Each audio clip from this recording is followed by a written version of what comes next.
ladies, gentlemen, colleagues, friends, family, and the nation at large. I very rarely release videos anything beyond the educational content. But this particular topic, I intended to release a video around this simply because there is a lot of uncertainty, and all of us, it's very natural. We don't like to live in uncertainty. We like some sort of hope to live for.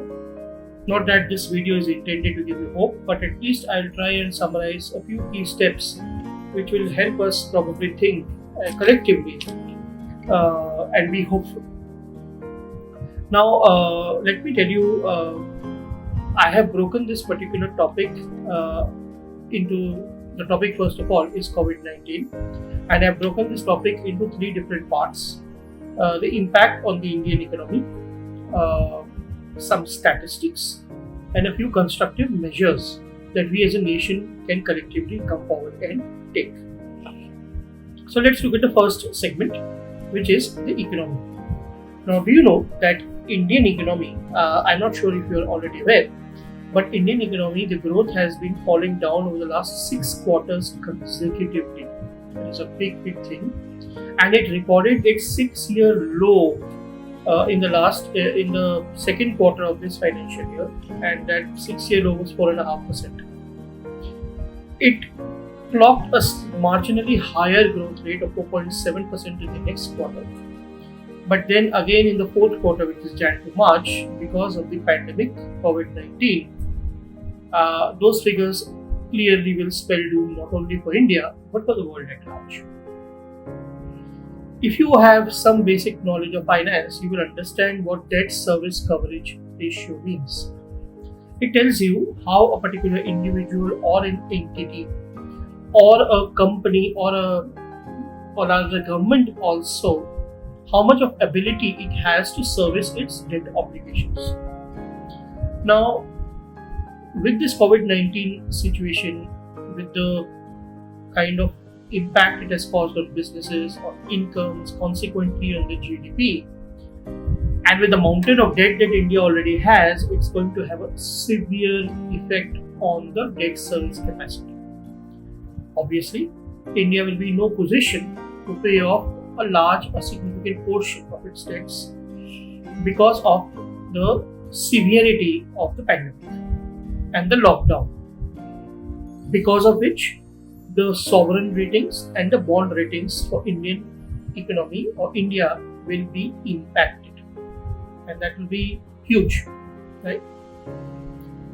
So that is some small snapshot around the economic impact of the Covid-19. Now let's look at the impact in quantifiable terms.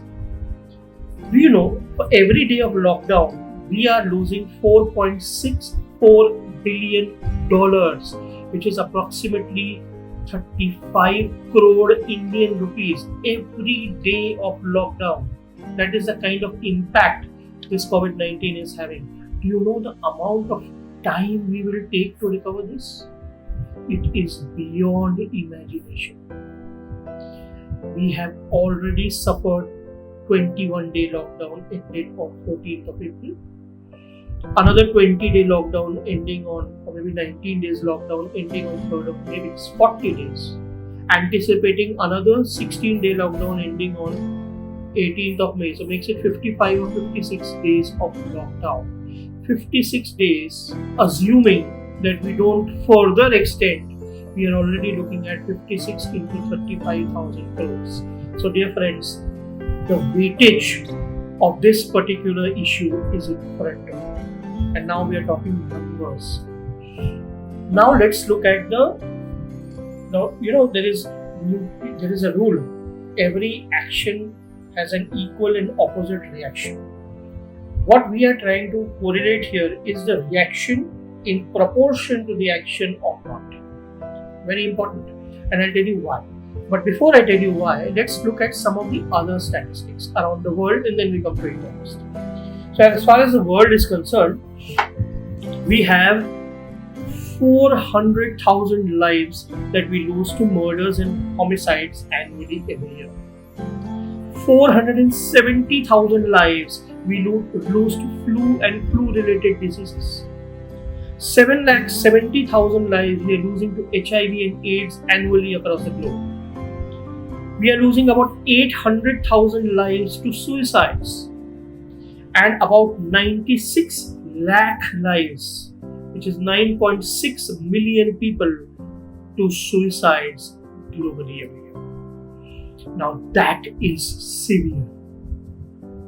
In India, my dear friends, we have lost 32,850 lives to rapes only in the last year, as reported. Source: World Health Organization and NRCB, National Crime Bureau data.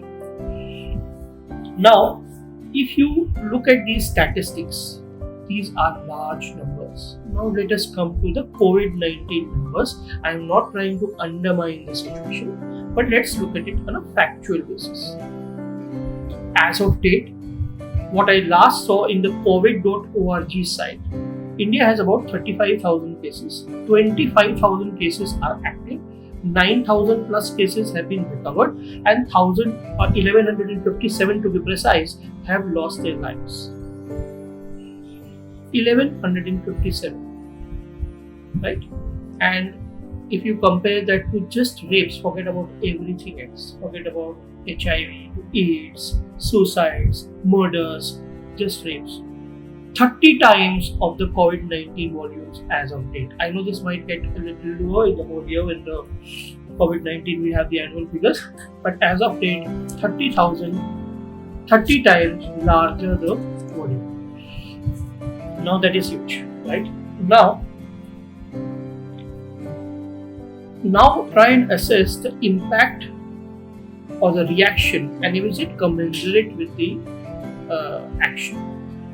The stimulus was the pandemic or the Covid-19, and the response to the stimuli was the overtly hysterical lockdown after lockdown continue.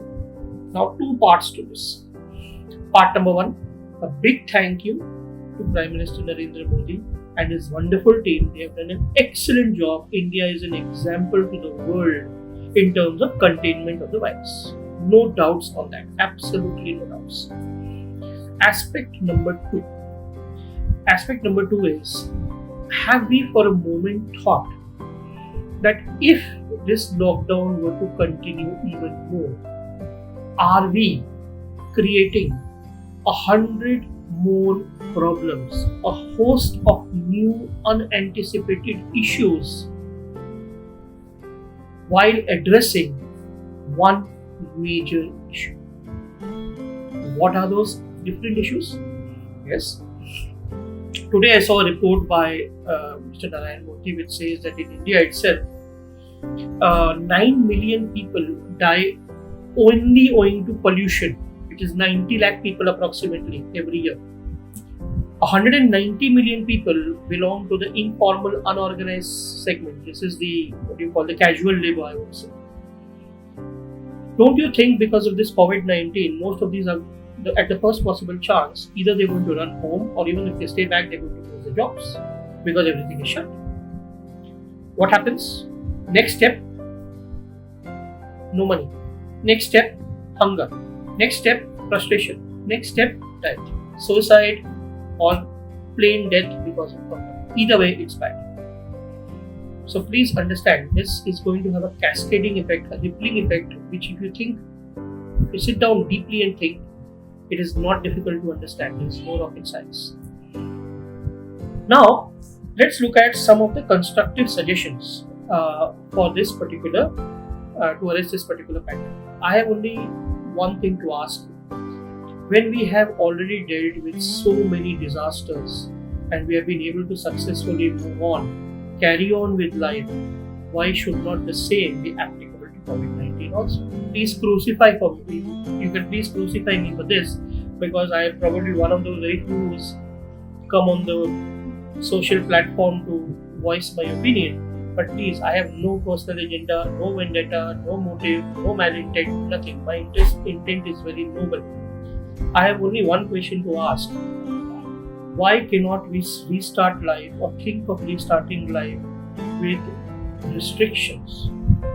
Lockdown after lockdown, sitting at home and waiting for it to end, I don't think is the right solution.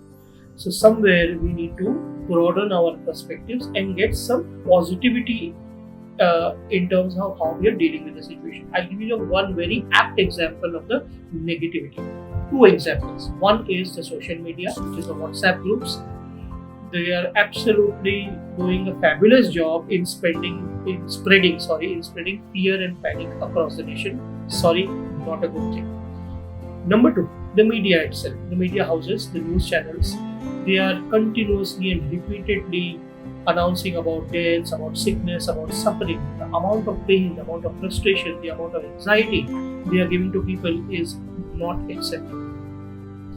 Why do not they apply their minds and get the doctors all over the world to speak about the vaccines and the medicines which I'm sure are on the verge of being released, which will give a permanent solution to this coronavirus, which people will then put at the back of their minds and restart their lives, get on to their businesses, get on to their works, thinking that okay, we will apply, we will live with the social restrictions, we will live with the social distancing, we will live with the masks, the gloves for a few months.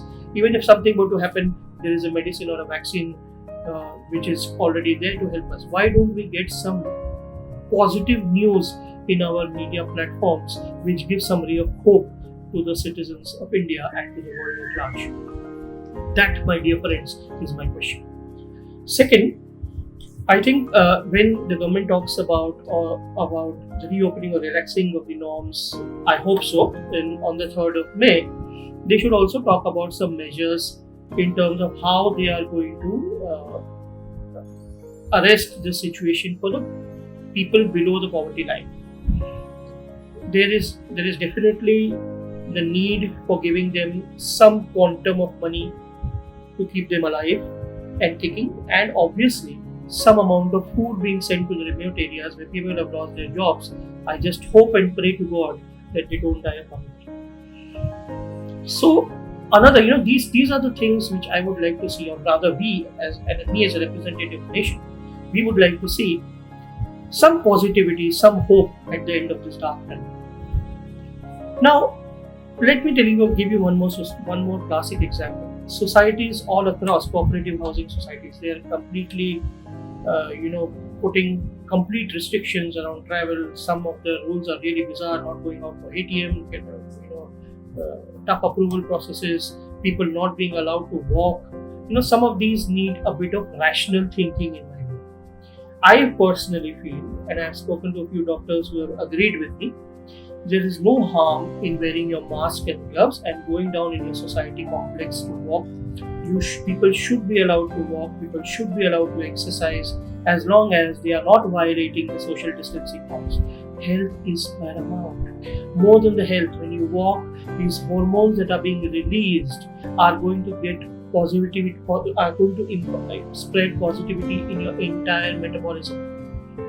That energy which you will imbibe, which will help you carry through these days, these uncertain times.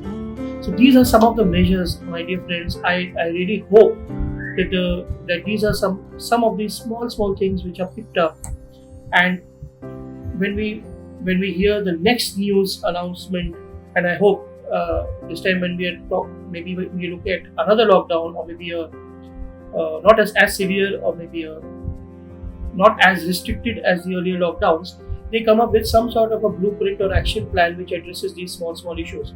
Maybe maybe people can start going to offices in their own vehicles. Of course, not in the public transport, because then social distancing cannot be followed. But in their own vehicles, wear gloves, wear masks, change your gloves every 30 minutes, maintain the social distance wherever you go. But some hope that we are able to see light at the end of the tunnel. Please bear in mind, I am not getting desperate. I am not getting anxious. I don't want to take I'm not proposing any decision in haste. Cautious optimism is the name of the game. And we should be cautious, at the same time be optimistic. We should balance it out a little, not completely think about only one aspect, causing 100 other aspects to go so bad that we will not be able to correct that in years to come. That is the only small message I had, and a few suggestions which I could give as an individual. And I do hope that my voice reaches to the right sections of the government authorities, and they do. And I hope they are already thinking about these things. And I want to thank them for the wonderful job that they have done until now, and helping India to become a lead in or an example across many countries which they can follow. But I hope now we start thinking about restarting lives with restrictions. Life must move on. The show must go on. Thank you very much.